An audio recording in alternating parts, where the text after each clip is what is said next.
Let's continue with the image button. If you click this button, you will be able to choose an image from your computer or place an URL. You can position the image to be in the center and adjust the width and height. In Download File, you can attach a file from your computer or select a URL so that your app users can download it. In the Label area, you can name your file. You can use this element for contracts, reports, or other documents. Next, you can insert a link with the website button.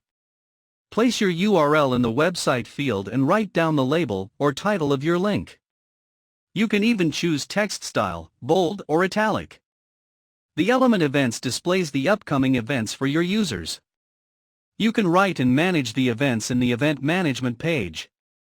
We will take a look at event management in another tutorial.